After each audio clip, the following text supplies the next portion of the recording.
역사입니다.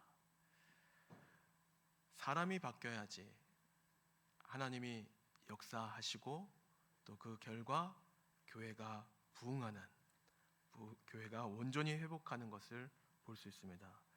잘 알려진 변화의 사람은 존 뉴턴이라고 할 수 있죠.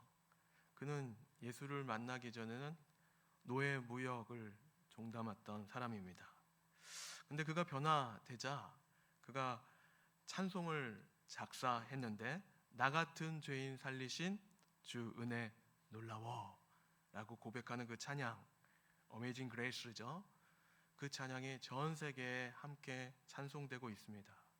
전에는 그가 노예 상인이었고 아주 악인 중에 악인이었지만, 그가 변화되자 노예 제도가 없어지고 노예가 해방되어지는, 그래서 유럽의 교회가 더 하나님께 온전히 쓰는 그러한 결과가 이루어지죠.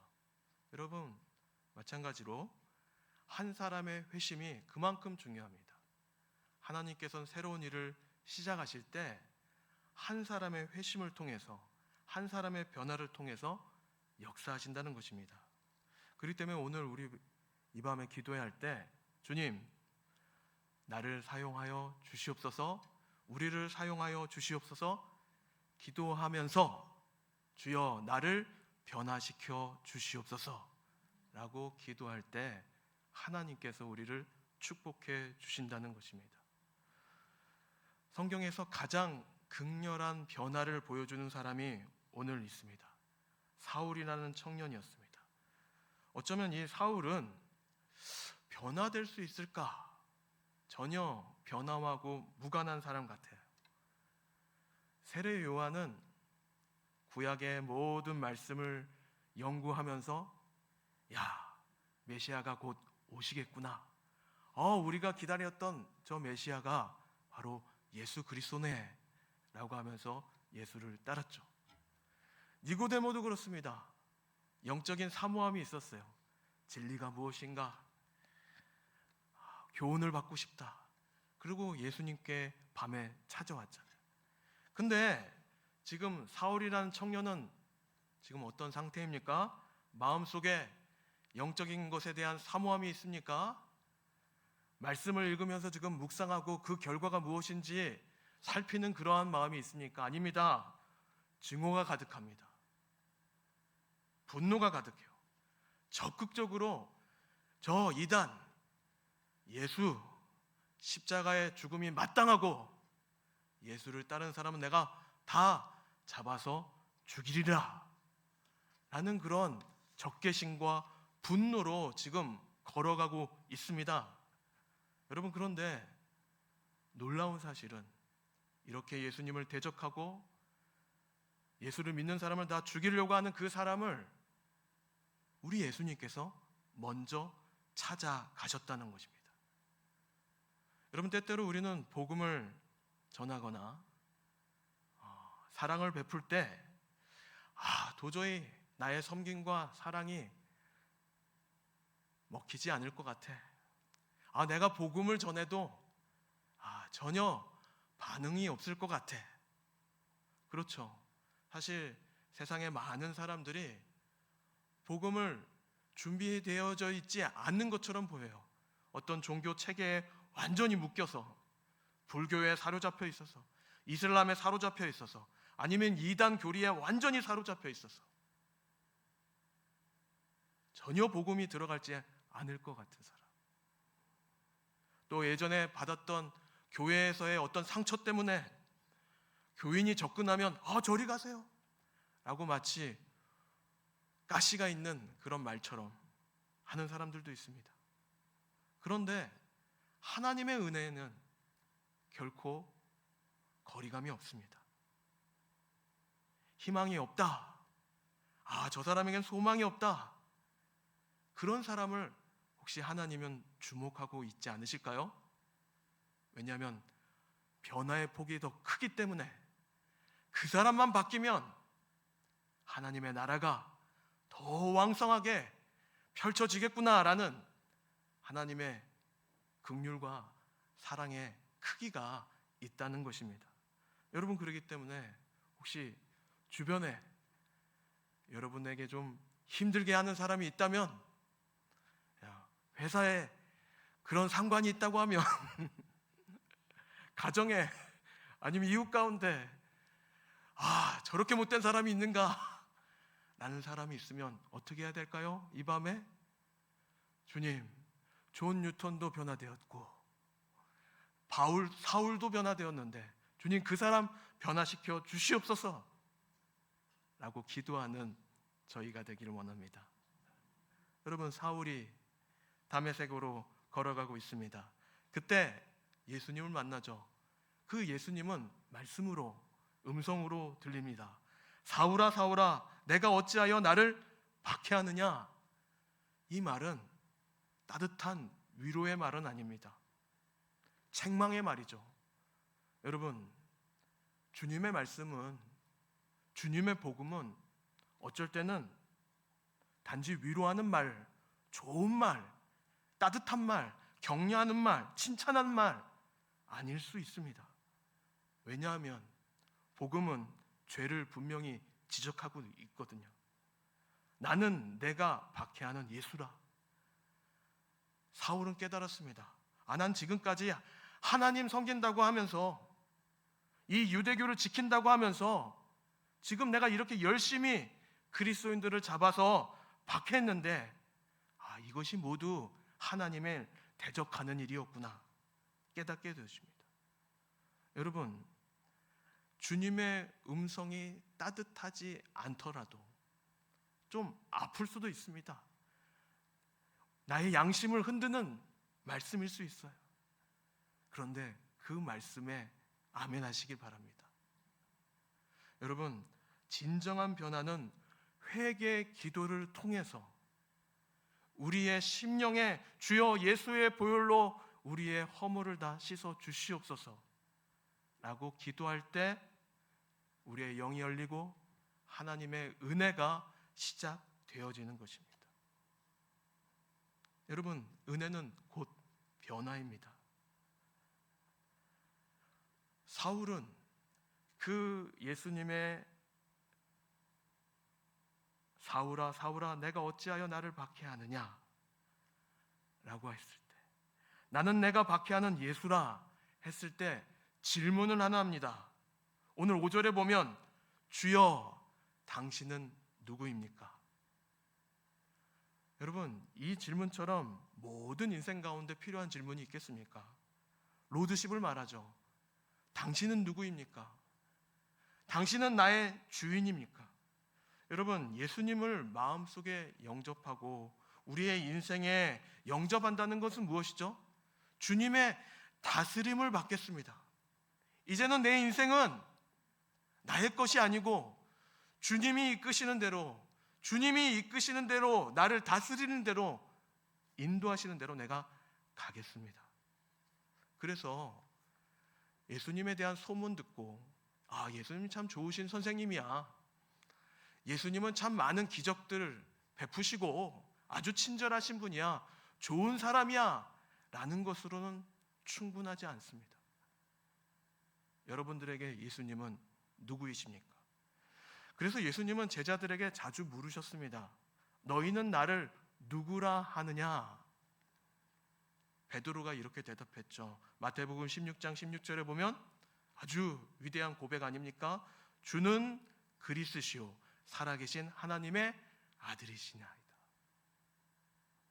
의심 많던 도마가 부활의 예수님을 만나고 부활의 그 주님을 손으로 만져보고 확인하면서 드디어 고백합니다. 당신은 나의 주님이십니다. 나의 하나님입니다. 여러분, 이 밤에 기도할 때 주님은 여러분들에게 물으십니다. 너희는 나를 누구라고 생각하느냐? 여러분, 그때 바울처럼, 베드로처럼, 도마처럼 분명하고 진실된 고백을 할 수 있는 그러한 믿음이 이미 우리에게 있음을 믿습니다. 여러분, 하나님의 은혜는 믿음의 사람들을 그냥 홀로 내버려 두지 않습니다. 한국에 오니까 혼밥이라는 게 있더라고요. 혼자 밥 먹기도 하고, 다 1인 커피숍에도 혼자 앉아서 커피 마실 수 있는 그런 자리도 좋은 자리가 배치됐더라고요. 물론 혼자 밥을 먹을 수도 있고, 혼자 커피를 마실 수 있고, 고독사는 안 좋은 것 같은데, 아무튼 하나님께서 은혜를 주신다는 것은 홀로 신앙생활 하는 것이 아니라 하나님께서는 늘 함께 신앙생활 할 수 있는 자들을 보내주신다는 것입니다. 홀로 내버려 두지 않으십니다. 그래서 다메섹 근처에 있는 아나니아를 영적인 메이트로 보내주십니다. 처음 아나니아는 두려워했어요. 소문을 다 들었거든요. 사울이 얼마나 악독한 사람인지, 얼마나 위험한 사람인데 그 사람에게 가라고 합니까? 라고 했대. 하나님은 가라. 이 사람은 내 이름을 위해 전하기 위해서 내가 택한 그릇이다 라고 하면서 아나니아가 순종하며 사울에게 가서 신방하고 기도하고 그를 형제로서 교회의 일원으로서 초대하는 것을 볼 수 있습니다. 여러분, 신앙은 절대 혼밥하면 안 되고 혼커피하면 안 됩니다. 영적인 동역자가. 그래서 여러분 늘 기도해야 됩니다. 주님, 함께 신앙생활할 수 있는 동역자를 허락하여 주시옵소서. 우리 광일교회가 이 지역에 있는 사울이 있다면 우리가 먼저 찾아가서 그와 형제와 자매가 되어줘서 같은 공동체가 되어서 우리 함께 신앙생활 해보자 라고 하는 그러한 따스한 공동체가 되기를 원합니다. 특별히 은혜라는 것은요, 거듭 주님의 초청이 있습니다. 오늘 6절에 보면 바울에게 이제 사울에게 말씀하시죠. 이미 바울이 된 것 같습니다. 바울에게 말씀하십니다. 근데 그 말씀이 일어나라 라고 하죠. 그리고 시내에 들어가라 라고 합니다. 그리고 내가 행할 것을 내게 이를 자가 있으니 그의 말을 들으라 라는 거죠. 여러분, 은혜라는 것은 한번 받고 끝나는 것이 아닙니다. 계속해서 일어나야 되고 들어가야 되고 들어야 되고 지켜야 되고 하는 연속의 과정들과 행동이 있습니다. 여러분, 우리는 갈렙 이야기를 잘 압니다. 10명의 정탐꾼이 하나님을 믿고 신뢰함으로써 하나님이 원하시는 보고를 잘해서 약속을 받았죠. 이제 광야에서 45년이 지났습니다. 그럼에도 불구하고 그는 그 약속에 의거해서 내가 85세가 되었지만 이 산지를, 약속하셨던 그 약속했던 그 산지를 나에게 주소서. 여러분, 헌신이라는 것은 결코 은퇴가 없습니다.